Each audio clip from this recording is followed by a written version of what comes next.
बात इतनी बढ़ गई थी कि इस एरिया में पुलिस तक जाने से डर गई थी। अब ऐसे में उस टाइम पे कांग्रेस की गवर्नमेंट थी और कांग्रेस के जो होम मिनिस्टर थे के करुणाकरन, इन पे बहुत ज्यादा प्रेशर हो गया था। तो ये एक ऐसे ऑफिसर को ढूंढ रहे थे जो इस एरिया में जाने से ना डरे, निडर हो और कैसे भी करके इन दंगों को रोक दे। तो उस टाइम पे जो सीनियर ऑफिसर थे उन्होंने बताया कि एक नया ऑफिसर आया, वो बहुत ही शार्प माइंडेड है और निडर है, तो वो इस काम के लिए सही रहेगा। तो जो सीनियर थे उन्होंने अजीत डोभाल का नाम सजेस्ट किया। तो इस सारे सीनियर ऑफिसर्स की बात मानते हुए के करुणाकरन जो थे, इन दंगों को रोकने की जो जिम्मेदारी थी वो अजीत डोभाल को दे देते हैं। और अजीत डोभाल इंस्ट्रक्शन मिलते ही 2 जनवरी 1972 को इस एरिया में पहुंच जाते हैं। और जहां पहले ऑफिसर जो थे जो जाने में डर रहे थे, अजीत डोभाल पूरे एरिया में घूमने लगते हैं। अजीत डोभाल पूरे एरिया में घूम घूम के छोटी से छोटी जो डिटेल्स थी उनको कलेक्ट करना स्टार्ट कर देते हैं। अजीत डोभाल ने डायरेक्ट फोर्सेस का यूज करने की बजाय स्ट्रेटेजिक इंटेलिजेंस गैदरिंग टेक्निक का यूज किया। इन्होंने सिर्फ उन्हीं एरियाज में हैवी पुलिस डिप्लॉय की जहां से सारा का सारा ये जो दंगे हो रहे थे उनका कोऑर्डिनेशन चल रहा था। और ये करने के बाद इन्होंने लाठी डंडों का यूज करे बिना इन्होंने क्या किया, इन्होंने जो दोनों ग्रुप्स के जो लीडर थे, जो लीड कर रहे थे इस पूरे दंगों को, उनको आइडेंटिफाई किया और फिर खुद जाके उन लीडर से बात करी, नेगोशिएशन स्टार्ट करवाया। और इनसे बात करने के बाद इनको मेन रीजन समझ में आया कि लोग जो उनका सामान लूटा गया उसको लेके बहुत ज्यादा गुस्सा।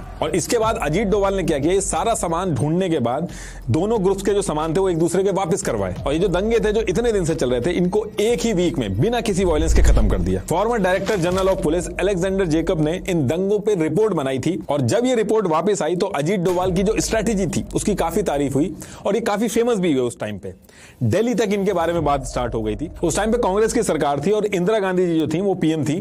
तो कुछ ही महीनों में अजीत डोभाल को केरला स्टेट से निकाल के दिल्ली बुला लिया जाता है और मिड 1972 में ही इनको इंटेलिजेंस ब्यूरो यानी आईबी के डायरेक्ट ऑपरेशन विंग में ऐड कर दिया जाता है, ताकि ये पूरे इंडिया के जो ऑपरेशंस हैं उनमें पार्टिसिपेट कर सके। और यहीं से अजीत डोभाल जो हैं वो जासूसी दुनिया के अंदर एंट्री मारते हैं। और सेम ईयर में अजीत डोभाल शादी भी करते हैं और आगे चल के इनके 2 बेटे होते हैं, विवेक डोभाल और शौर्य डोभाल। अभी ये जो दोनों बेटे हैं इनकी भी स्टोरी भी आएगी।